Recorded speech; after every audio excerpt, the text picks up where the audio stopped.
Selamat hari Minggu, jemaat yang terkasih. Minggu ini 17 Januari 2021, kita melakukan ibadah minggu bersama keluarga kita secara online. Tema ibadah kita minggu ini adalah memahami, mengalami, melakukan. Ibadah online kali ini akan dilayani Penatua Saudari Elisa Bernike Sunarko. Mari kita menyiapkan hati kita untuk memasuki peribadahan ini.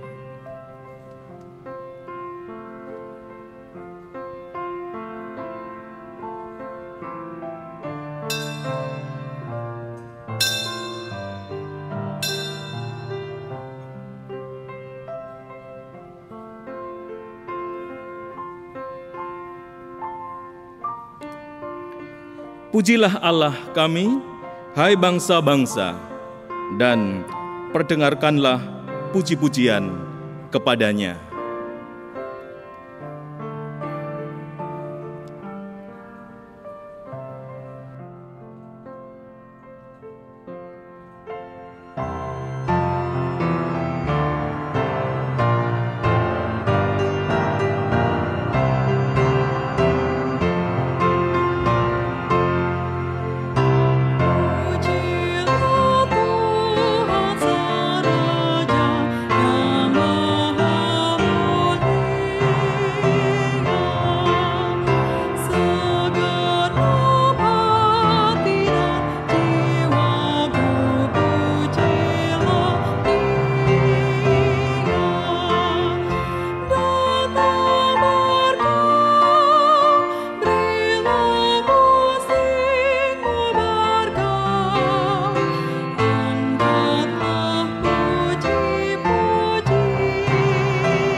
Umat Tuhan, ibadah ini berlangsung di dalam nama Tuhan yang menjadikan langit dan bumi. Damai dan kasih Tuhan beserta saudara sekalian.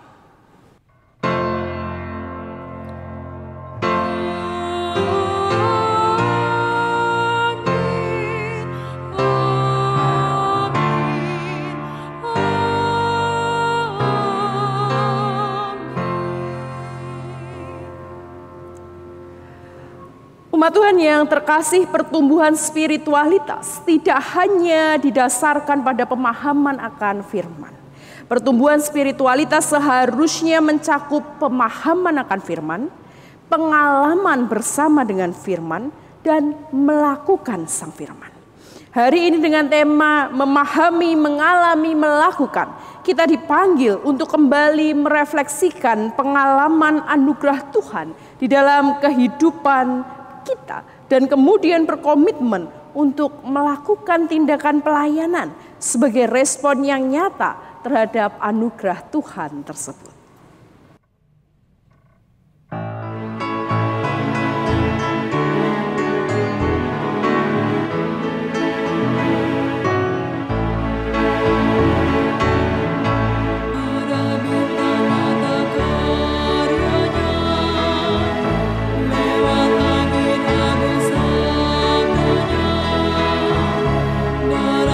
Di bawah kuasa-Nya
Umat Tuhan yang kekasih, bukankah dalam hidup ini kita memahami begitu banyak pesan firman Tuhan? Bukan hanya memahami, bila kita mau jujur dalam kehidupan kita, bukankah sebenarnya kita juga banyak mengalami pengalaman iman bersama dengan Sang Firman? Namun apakah kita sungguh-sungguh telah melakukan perintah firman dalam kehidupan kita? Ataukah pengetahuan dan pengalaman itu berlalu begitu saja tanpa cermin hidup yang melakukan firman?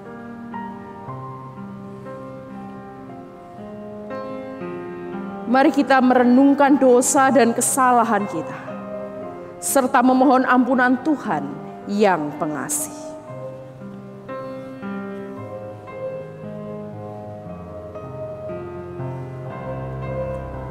Ku datang kepadamu.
Mari bersama kita berdoa.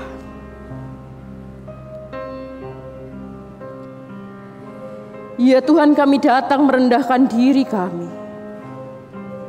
Kami mengakui segala dosa dan pelanggaran kami. Kasihanilah kami ya Tuhan, ampunilah kami. Ampunilah kami yang lebih sering tidak melakukan perintah firman di dalam kehidupan kami. Ya anak domba Allah, kuduskanlah diri kami dan layakkanlah. Amin.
Umat Tuhan, bagi setiap kita yang dengan sungguh telah mengaku dosa kita di hadapan Tuhan dan menyerahkan kehidupan kita untuk senantiasa dibaharui oleh Roh-Nya, sambutlah berita anugerah dari Tuhan melalui 1 Korintus 6 ayat yang ke-19 sampai 20. 1 Korintus 6 ayat 19 sampai 20.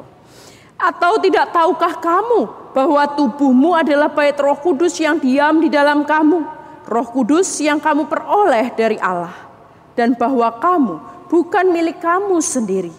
Sebab kamu telah dibeli dan harganya telah lunas dibayar. Karena itu muliakanlah Allah dengan tubuhmu. Demikianlah berita anugerah dari Tuhan. Saudara-saudara yang terkasih, sebagaimana pesan firman Tuhan tadi, kita telah dibeli dan dibayar lunas oleh Roh Allah. Maka hendaklah kita memahami, mengalami, namun juga melakukan perintah Roh di dalam kehidupan kita melalui tubuh yang Tuhan anugerahkan. Damai Tuhan senantiasa tinggal di dalam hati dan kehidupan kita.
Umat yang kekasih, mari bersama kita menundukkan kepala kita, menyiapkan hati kita untuk membaca merenungkan firman Tuhan. Mari kita berdoa.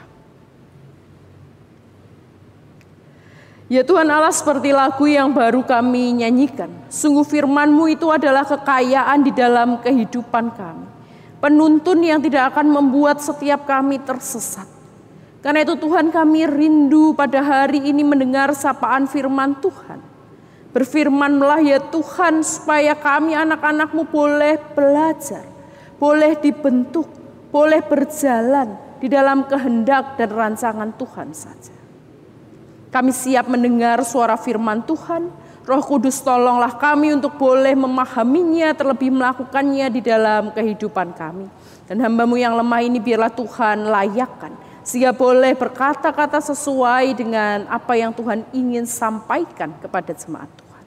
Di dalam nama Tuhan Yesus, kami menyerahkan waktu permenungan kami. Amin. Umat Tuhan, Tuhan Yesus memanggil Filipus dan Natanael. Datang dan lihatlah. Dengarkanlah Injil Yesus Kristus di dalam Yohanes 1 ayat 43 sampai 51. Sebagaimana diceritakan di dalam video berikut. Pada keesokan harinya, Yesus memutuskan untuk berangkat ke Galilea. Ia bertemu dengan Filipus dan berkata kepadanya, "Ikutlah aku." Filipus itu berasal dari Betsaida, kota Andreas dan Petrus. Filipus bertemu dengan Natanael dan berkata kepadanya, "Kami telah menemukan Dia yang disebut oleh Musa dalam kitab Taurat dan oleh para nabi, yaitu Yesus, anak Yusuf dari Nazaret." Kata Natanael kepadanya, "Mungkinkah sesuatu yang baik datang dari Nazaret?" Kata Filipus kepadanya, "Mari dan lihatlah." Yesus melihat Natanael datang kepadanya, lalu berkata tentang dia, "Lihat, inilah seorang Israel sejati. Tidak ada kepalsuan di dalamnya." Kata Natanael kepadanya, Bagaimana engkau mengenal aku? jawab Yesus kepadanya, "Sebelum Filipus memanggil engkau, aku telah melihat engkau di bawah pohon ara." Kata Natanael kepadanya, Rabi, engkau anak Allah, engkau Raja orang Israel. Yesus menjawab, katanya, "Karena aku berkata kepadamu, aku melihat engkau di bawah pohon ara, maka engkau percaya. Engkau akan melihat hal-hal yang lebih besar daripada itu." Lalu kata Yesus kepadanya, "Aku berkata kepadamu, sesungguhnya engkau akan melihat langit terbuka dan malaikat-malaikat Allah turun naik kepada Anak Manusia."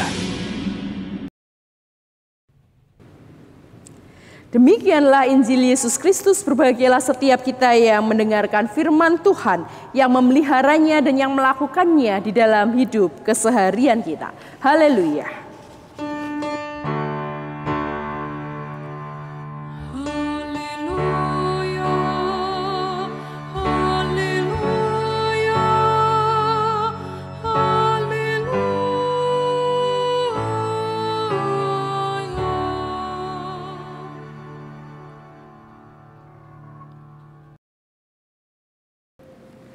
Selamat hari Minggu umat Tuhan yang kekasih. Umat Tuhan, pernahkah kita mengikuti satu pameran atau demo dari sebuah peralatan tertentu gitu ya? Demo bukan berdemo di jalan gitu ya, tapi demo ketika sales marketing mempraktekkan, menawarkan kepada kita akan sebuah barang tertentu. Biasanya apa yang akan kita lakukan setelah kita mengikuti pameran atau demo tersebut? Saya rasa hampir setiap kita pernah, apalagi ibu-ibu begitu ya, pasti lebih sering ikut demo-demo seperti ini. Apa yang biasanya kita lakukan setelah kita ikut? Bapak Ibu Jemaat yang terkasih, saya ingat betul ketika saya masih kecil, saya paling suka ikut mamah arisan RT, arisan ibu-ibu. Dan paling suka ketika momen arisan itu ada demo panci. Kenapa? Karena salesnya akan mulai dengan masak berbagai macam masakan menggunakan panci yang ia sedang promosikan. Hampir bisa dipastikan ketika demo itu selesai, sales itu kemudian mulai menawarkan, "Yuk ibu-ibu, siapa yang mau beli?" Gitu kan. Reaksi mama saya menarik dan membawa saya pada sebuah perenungan ketika saya mempersiapkan khotbah ini.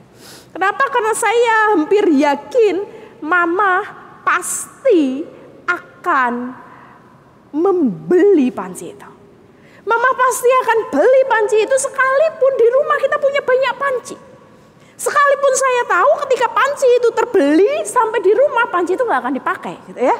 Barangkali langsung masuk ke dalam almari masih dengan kardusnya, masih dengan bungkusnya, masih begitu rapi. Dan belum tentu dibuka dalam setahun atau 2 tahun yang akan datang. Tapi setelah mengikuti demo, mama melakukan hal itu dan itu terjadi berulang kali, sering kali, hampir setiap saat. Nah, apa yang terjadi pada mama saya?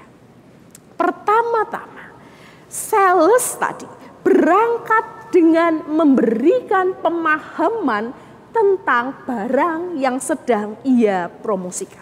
Sales tadi mulai memberikan pemahaman yang menarik tentang produk yang sedang ia tawarkan. Dan dari pemaparan yang menarik ini, mama kemudian dibawa untuk masuk ke dalam pengalaman yang membenarkan pemahaman tadi. Kita lihat ya, dari head kita, dari kepala, dari pengetahuan kognitif, kemudian orang dibawa untuk punya sebuah pengalaman yang menarik.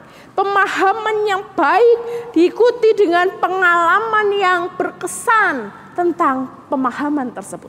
Dari apa yang ada di kepala kita, pengetahuan kita, kini masuk kepada rasa ketika pengalaman itu diberikan.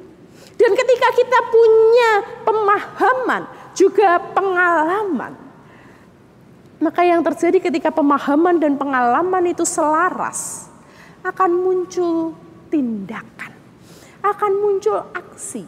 Nah, biasanya dalam demo-demo perabotan tertentu, aksinya adalah membeli. mengikuti anjuran dari marketing yang menawarkan produk tersebut. Kita bisa membeli sesuatu, kita bisa mendukung sesuatu, kita bisa mengikuti sesuatu ketika kita masuk ke dalam pemahaman yang baik dan pengalaman yang berkesan. Itu melahirkan sebuah aksi dan tindakan yang selaras.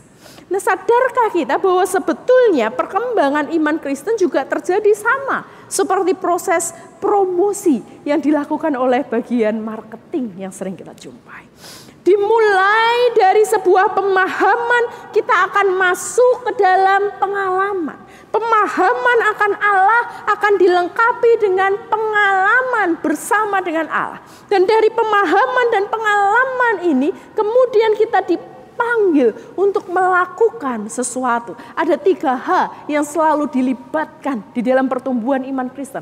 Head, pemahaman kita, heart, hati kita, rasa kita, tapi juga hand, ketika kita dipanggil untuk melakukan sesuatu. Prinsip yang sama juga digunakan oleh Yesus ketika Yesus memanggil murid-muridnya untuk pertama kali. Prinsip yang sama itu juga digunakan Yesus ketika Yesus memanggil kita saat ini. Prinsip yang sama, prinsip yang bagaimana? Prinsip yang mengundang tadi. Ada undangan, ada janji yang diberikan supaya kemudian kita mampu merespons dengan tepat panggilan Allah. Polanya sama. Pada bagian sebelumnya dari perikop yang kita baca, Yesus menggunakan pola yang sama pada bagian sekarang dalam perikop yang kita baca. Come, datang, sinilah, dan you will see. Kamu akan melihat sesuatu. Sini datang dan kamu akan melihat. Alamilah, pahamilah dan kamu akan mengalami sesuatu. Dan dari situ dipanggil untuk ada tindakan yang dilahirkan. Bacaan kita kali ini adalah sebuah kisah lanjutan setelah Yesus memanggil Simon dan Andreas. Setelah Yesus memanggil Simon dan Andreas, teks melanjutkan dengan menceritakan keesokan harinya. Settingnya agak berubah karena kali ini ada di Galilea. Keesokan harinya di Galilea, Yesus menemui Filipus dan laki-laki sama, undangan yang sama, ikutilah aku, datang lihat, ikutilah aku. Tidak ada keterangan soal Filipus kecuali pada ayat berikutnya yang coba menjelaskan bahwa Filipus ini berasal dari daerah yang sama dengan Andreas dan Petrus berasal, yakni dari daerah Betsaida. Teks juga tidak menceritakan kemudian apa yang terjadi ketika Yesus bertemu dengan Filipus. Ketika Yesus menyapa Filipus dan kemudian mengundang Filipus untuk mengikuti kita. Tidak diceritakan dengan detail apa yang terjadi. Tapi setidaknya dari ayat yang ke-45 kita dapat sebuah gambaran. Bahwa Filipus merespons panggilan Yesus itu dengan sebuah penerimaan. Tapi bukan hanya menerima undangan panggilan Allah di dalam hidupnya. Filipus juga mengabarkan panggilan Allah tersebut. Filipus bukan hanya menyimpan kabar baik yang ia terima. Tapi Filipus juga membagikan kabar itu. Dan kabar itu dibagikan Filipus kepada Natanael. Inilah tadi yang saya bilang. Ketika kita punya pengenalan, pemahaman, dan pengalaman, maka semuanya itu seharusnya memunculkan reaksi atau tindakan. Aksi. Hand harusnya melakukan sesuatu. Dan Filipus melakukannya dengan menerima panggilan Kristus dan mewartakan panggilan Kristus tersebut. Ini menarik karena ketika Filipus kemudian datang kepada Natanael, Filipus mengatakan, aku ini sudah bertemu dengan penggenapan nubuat Taurat. Yesus orang Nazaret itu adalah penggenapan nubuat Taurat. Nah, mengapa hal ini penting? Mengapa Filipus harus menjelaskan kepada Natanael bahwa Yesus itu yang adalah orang Nazaret adalah penggenapan akan Taurat.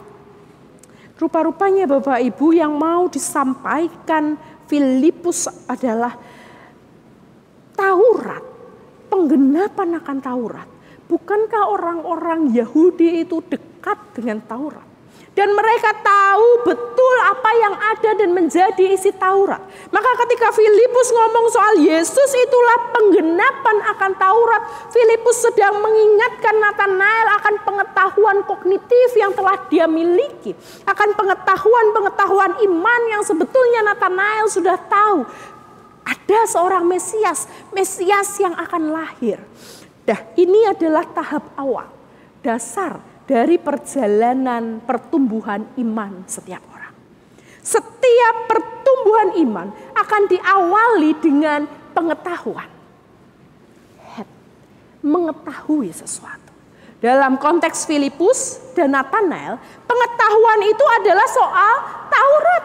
Pengetahuan itu adalah soal nubuatan di dalam Taurat. Dalam konteks kita saat ini, pengetahuan itu bisa datang dari mana saja. Pengetahuan bisa datang dari pengajaran. Pengajaran itu ada banyak. Pengajaran itu bisa dari cerita orang, gitu ya. Orang yang mempersaksikan sesuatu, ini pengajaran. Bisa juga dari khotbah-khotbah. Bisa juga dari dogma yang kita pahami, ini pengajaran. Maka tahap awal ketika seseorang mulai beriman adalah memiliki pengetahuan akan yang ia imani. Pengajaran. Bisa juga lewat Alkitab. Gitu ya. Tahap awal.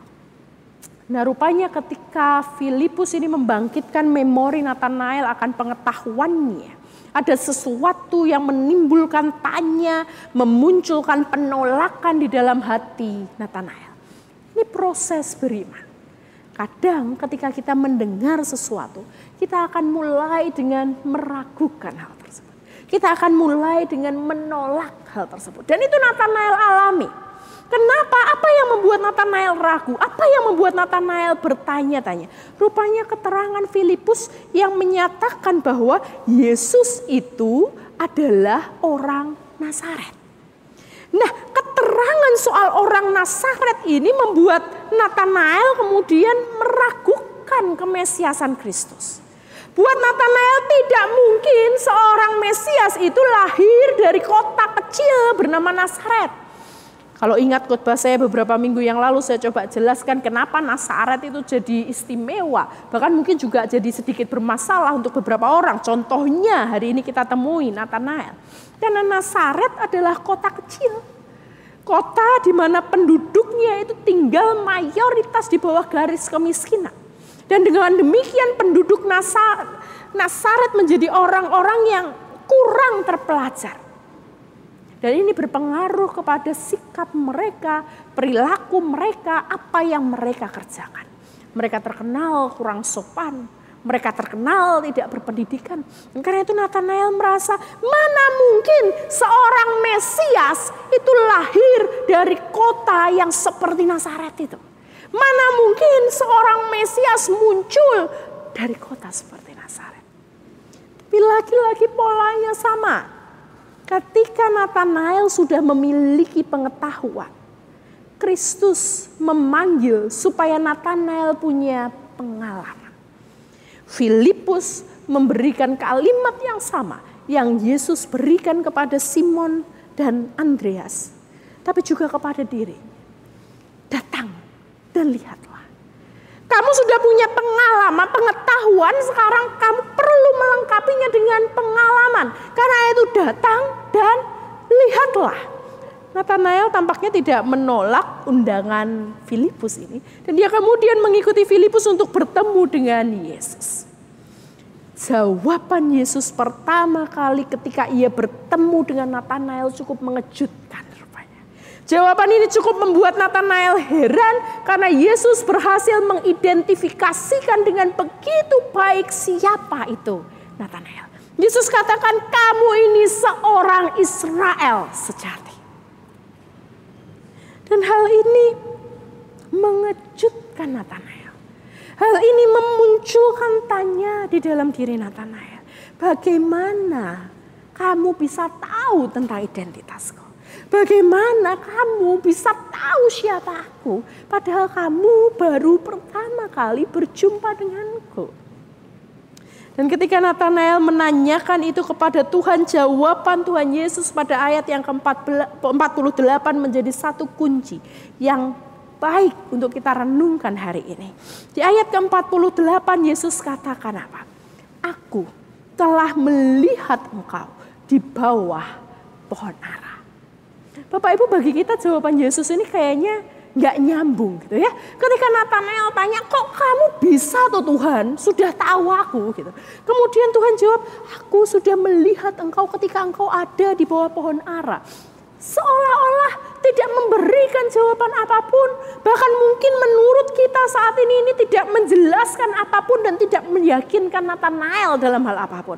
Tapi rupa-rupanya Tuhan menjawab kegelisahan, kecemasan, pertanyaan di dalam hati Natanael dengan begitu tepat dan mendalam.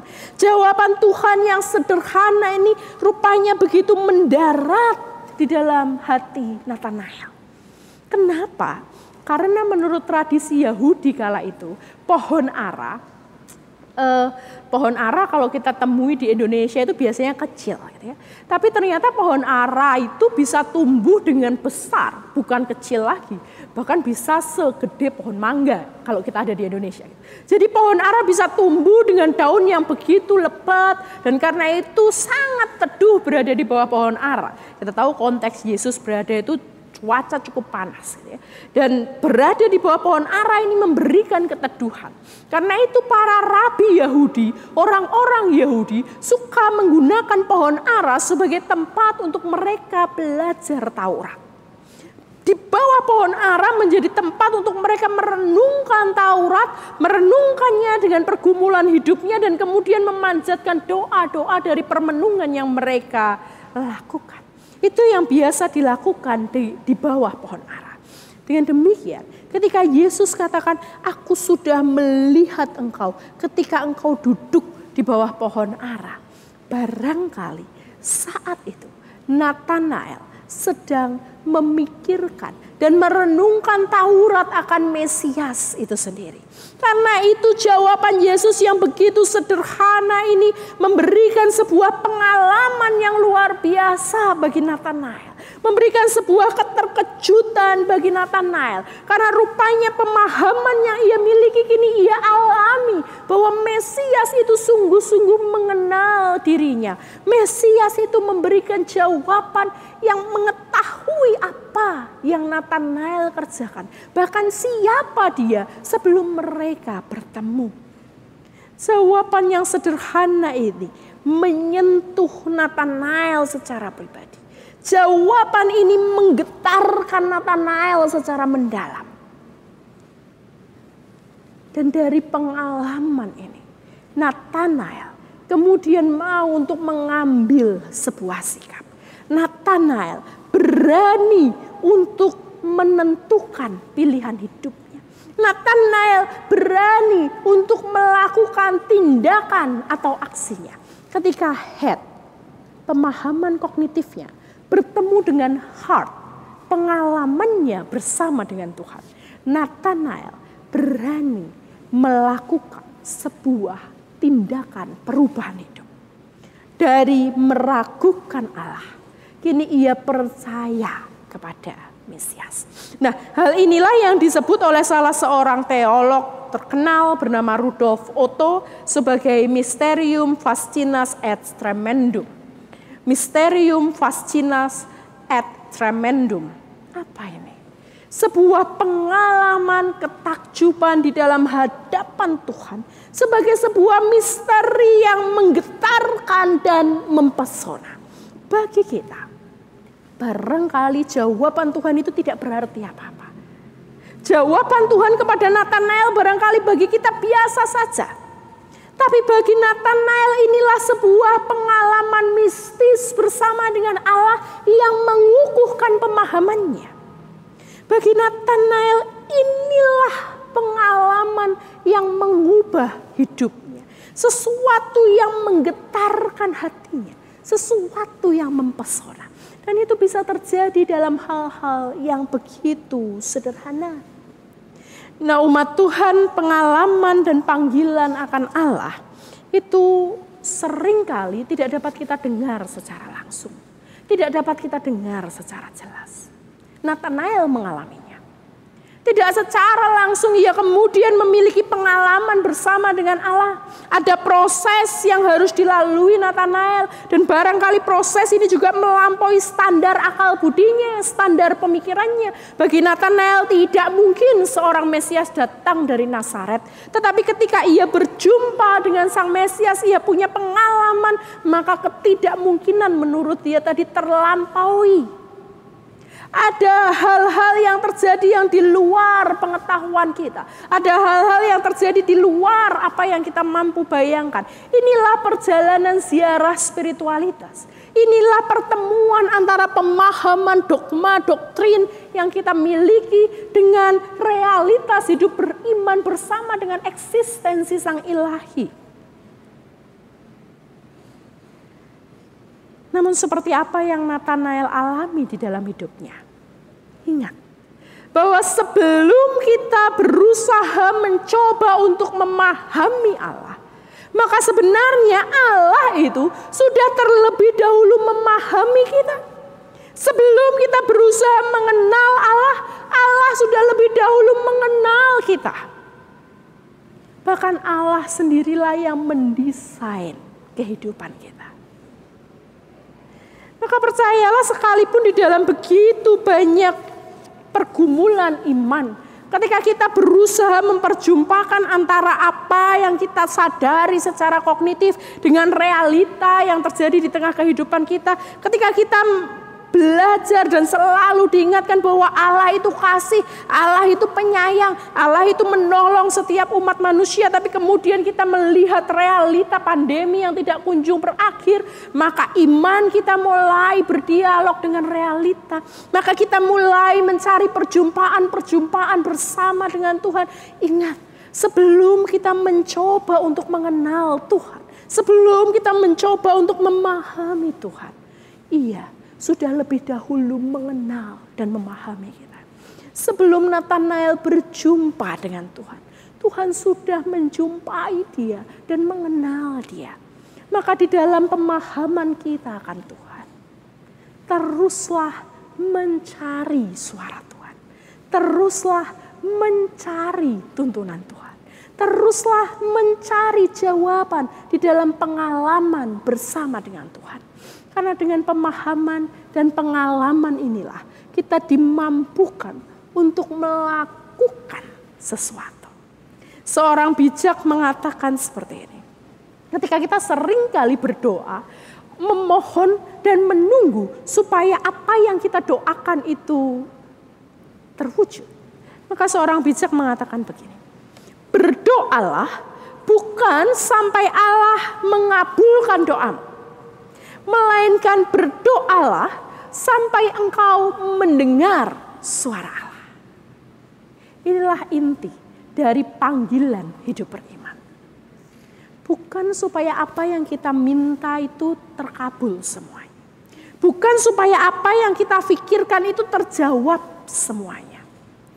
Tapi supaya di dalam banyak pengetahuan, banyak pergumulan, banyak hal yang kita renungkan, kita menjumpai suara Tuhan. Kita punya pengalaman bersama dengan Tuhan. Supaya dengan demikian, pengenalan, pengalaman, dan aksi dapat berjalan beriringan di dalam kehidupan kita. Memahami, mengalami, tapi juga kemudian kita mampu melakukan firman itu sebagai proses pertumbuhan iman di dalam kehidupan kita. Saya percaya setiap kita tentu sudah punya pemahaman akan Allah. Setiap kita pasti memiliki pengetahuan, pemahaman dogmatis akan siapa Kristus yang kita sembah. Tapi jangan berhenti hanya pada pengetahuan kita. Jangan merasa aku cukup mengenal Tuhan hanya dengan pemahaman kita. Tapi masuklah lebih dalam kepada pengalaman bersama dengan firman. Kalau kita sudah memahami firman itu, sudahkah kita mengalami firman itu di dalam kehidupan kita? Kalau belum, Maka mintalah supaya kita ditolong untuk mampu mendengar suara Tuhan. Karena kadang suara Tuhan itu tidak langsung bisa kita dengar. Samuel ketika dipanggil Tuhan, berkali-kali ia salah dengar. Karena itu mintalah supaya pengalaman itu mendarat dengan tepat di dalam kehidupan kita. Dan ketika kita sudah punya pengenalan, kita punya pengalaman, pertanyaannya, sudahkah kita merespons sesuai dengan promosi yang Tuhan tawarkan di dalam kehidupan kita? Sudahkah kita merespons pengenalan dan pemahaman kita? Seperti Filipus meresponsnya, Nathanael juga meresponsnya. Percaya kepada Kristus, tapi tidak berhenti hanya pada percaya saja. Mereka juga membagikan percaya itu. Supaya setiap orang punya pengenalan, supaya setiap orang punya pemahaman, dan kemudian pengalaman bersama dengan Kristus. Bapak Ibu, barangkali salah seorang yang bisa memberikan kepada kita teladan tentang 3 hal ini yang berjalan bersama, pemahaman, pengalaman, dan aksi adalah seorang bernama Bunda Teresa. Kita tentu tahu bagaimana kehidupan seorang Teresa. Ia terpanggil untuk menjadi biarawati dan kemudian ia menyerahkan hidupnya sebagai seorang biarawan pada usia yang masih sangat muda, 12 tahun, sampai pada akhirnya ia dikirim ke India dari salah satu ordo biarawati yang cukup nyaman, cukup mapan. Ia punya begitu banyak pemahaman akan Kristus. Ia tahu begitu banyak ajaran akan Sang Firman. Dan di dalam panggilannya itu ia kemudian mengalami kelahiran firman itu. Di dalam perjumpaannya bersama dengan orang-orang miskin di Kalkuta. Ketika Bunda Teresa naik kereta, disitulah ia berjumpa dengan Kristus melalui setiap jerit orang-orang Kalkuta. Perjumpaan bersama Kristus bisa kita alami melalui apa saja. Perjumpaan dengan Kristus bisa terjadi di dalam kehidupan kita kapanpun dan lewat apapun juga. Dan ketika ia berjumpa dengan Kristus di dalam penderitaan orang-orang Kalkuta, Bunda Teresa memilih meninggalkan biara yang nyaman, masuk ke dalam biara yang penuh dengan derita. Karena ia harus merawat orang-orang susah. Ia harus merawat orang-orang yang berjuang untuk hidup. Ia harus memanusiakan orang-orang yang hidupnya tidak lagi berharga dan berguna. Ia harus menolong sebanyak mungkin jiwa. Inilah keseimbangan yang terjadi antara aksi, pengalaman, dan pengetahuan. Karena itu mari kita hidup di dalam iman percaya kita. Mari kita menghidupi iman kita. Bukan hanya sebatas pengetahuan. Bukan hanya sebatas aku memahami. Tapi aku mengalami. Dan aku mau melakukan firman di dalam kehidupanku. Selamat memahami, mengalami, dan melakukan firman di dalam kehidupan kita. Tuhan Yesus memberkati kita.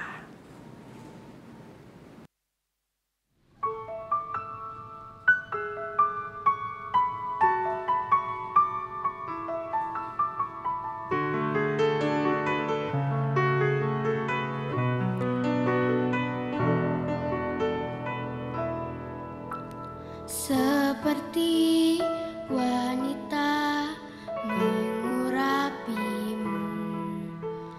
menangis di bawah kakimu.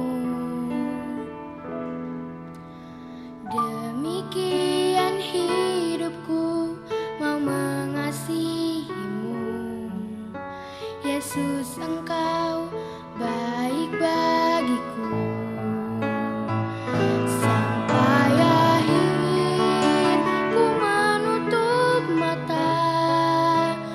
Tetap setia menanti janjimu.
untuk melayanimu.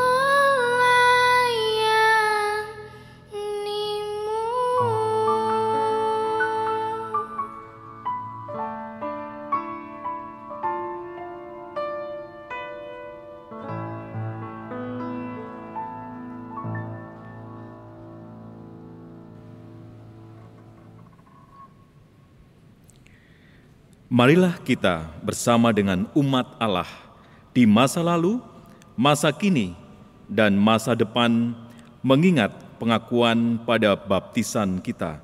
Menurut pengakuan iman rasuli demikian.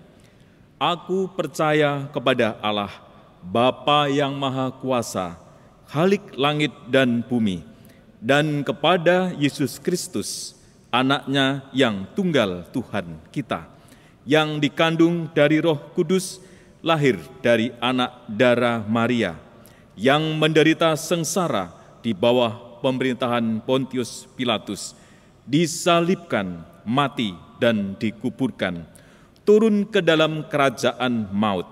Pada hari yang ketiga, bangkit pula dari antara orang mati, naik ke surga, duduk di sebelah kanan Allah, Bapa yang Maha Kuasa, dan dari sana Ia akan datang untuk menghakimi orang yang hidup dan yang mati.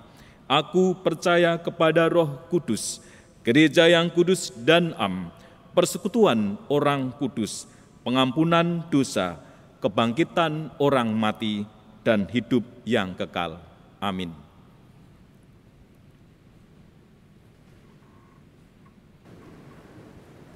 Umat Tuhan, mari bersama kita menyatukan hati kita untuk menaikkan setiap syafaat kita. Mari kita berdoa. Ya Tuhan, kami sungguh bersyukur karena Tuhan kembali mengingatkan kepada kami untuk terus melakukan ziarah spiritualitas kami di dalam pertumbuhan iman kami, supaya kami boleh menjadi seperti Nathanael dan Filipus, juga murid-murid Kristus yang lain, bukan hanya memiliki pengetahuan akan Kristus, namun kami juga boleh mengalami Kristus di dalam kehidupan kami. Dan dengannya kami berani untuk melakukan aksi, tindakan yang mengubah hidup kami. Tindakan sesuai dengan pengenalan kami akan Kristus.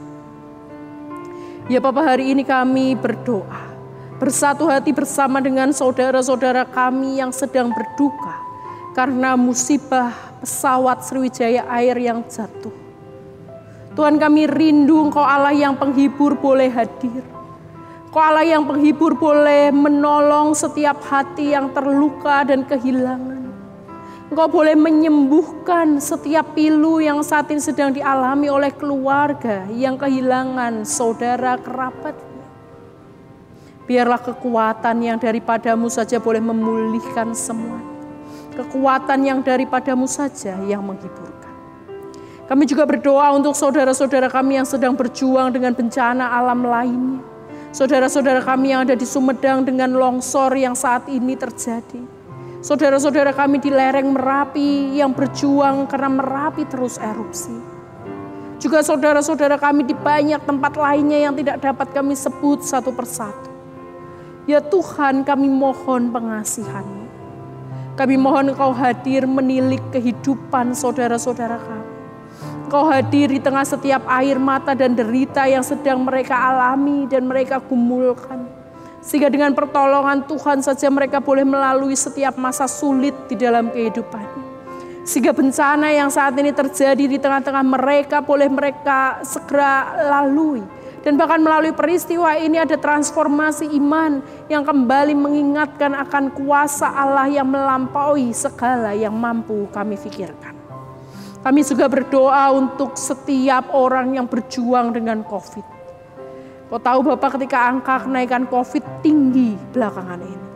Kami berdoa biarlah Tuhan boleh menambahkan di dalam diri setiap orang kesediaan untuk senantiasa bertekun menjaga kesehatannya. Kesediaan untuk menahan diri tidak berada pada kerumunan dan keramaian. Biarlah sekalipun ada pengharapan dengan hadirnya vaksin, hal ini tidak membuat banyak orang kemudian jadi lalai dan menyepelekan begitu banyak hal. Dan untuk saudara-saudara kami yang berjuang dengan isolasinya, baik yang dirawat maupun yang melakukannya secara mandiri.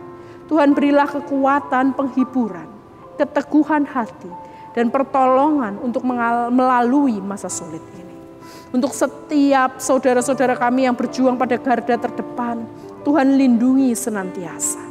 Berikan sukacita dan harapan di dalam hatinya sehingga dalam melakukan tugasnya mereka boleh melakukan dengan pengharapan akan Kristus. Kami berdoa untuk gereja Tuhan. Biarlah Tuhan boleh pakai gerejamu ini untuk hadir di tengah-tengah lingkungan masyarakat di mana Tuhan menempatkannya. Hadir menyapa setiap umat Tuhan yang Tuhan percayakan kepada kami. Berkatilah gerejamu dan setiap pelayanan yang dilakukan. Inilah Tuhan seru doa kami, Engkau mengerti, mengetahui segala hal yang sungguh menjadi kerinduan terdalam kami. Namun ajarkanlah kami Bapa untuk boleh mendengar suara Tuhan di dalam hidup kami. Untuk boleh mendengar kehendak Tuhan di dalam setiap peristiwa yang terjadi. Karena ya kami ingin menyerahkan syafaat ini, menyerahkan kehidupan kami, gereja Tuhan, bangsa dan negara ini sepenuhnya ke dalam tangan penyertaan Kristus. Di dalam nama Tuhan Yesus kami berdoa. Amin.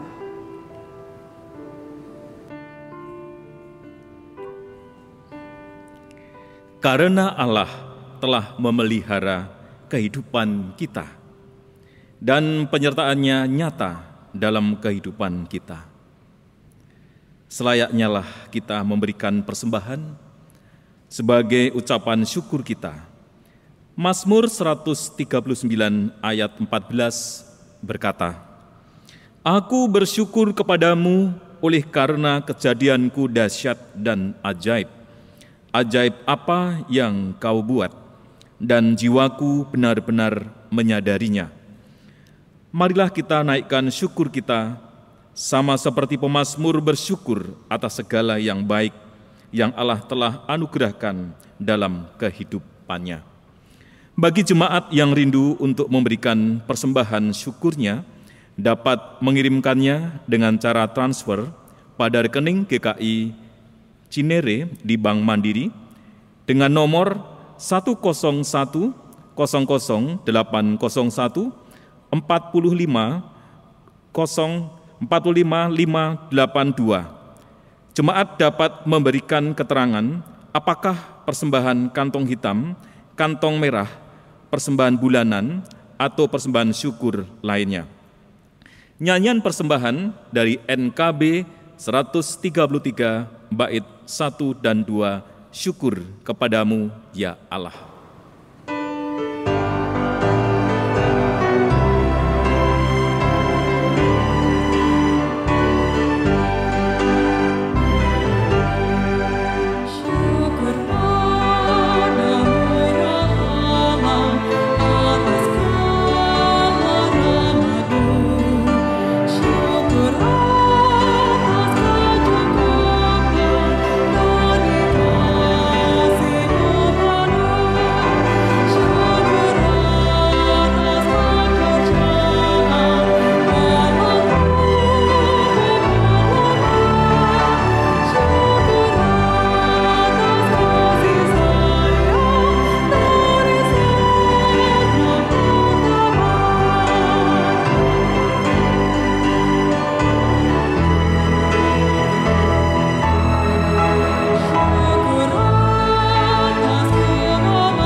Tuhan Allah Bapa kami yang bertahta dalam kerajaan surga yang mulia, terima kasih Tuhan atas anugerah kemurahan-Mu.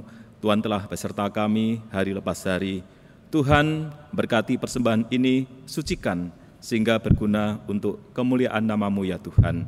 Berkati tangan-tangan yang mengelolanya. Dalam Yesus kami berdoa. Haleluya. Amin.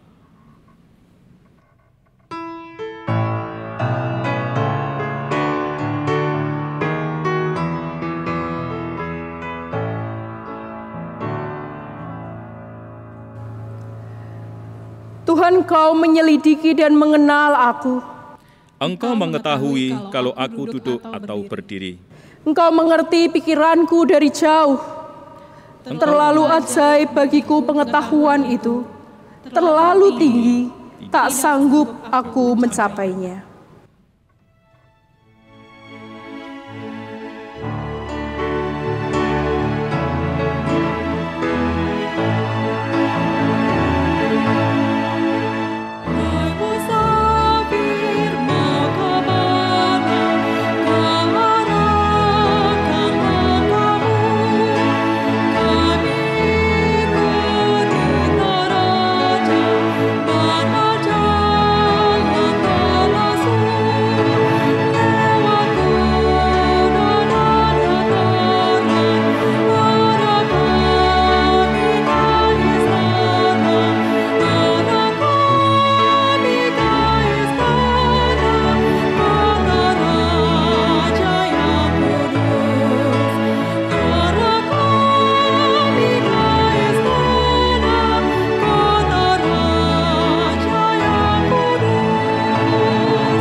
Umat Tuhan, arahkanlah hati dan jiwamu kepada Allah yang penuh dengan kasih. Pahamilah, alamilah, dan lakukanlah firman di dalam hidupmu hari demi hari. Terimalah berkat dari Tuhan. Allah Bapa memelihara kehidupan kita dari sekarang sampai selama-lamanya. Yesus Kristus menolong kita untuk terus hidup meneladani kasih-Nya. Dan Roh Kudus memampukan kita untuk mempersaksikan cinta kasih itu kepada semua orang dari sekarang sampai selama-lamanya. Amin.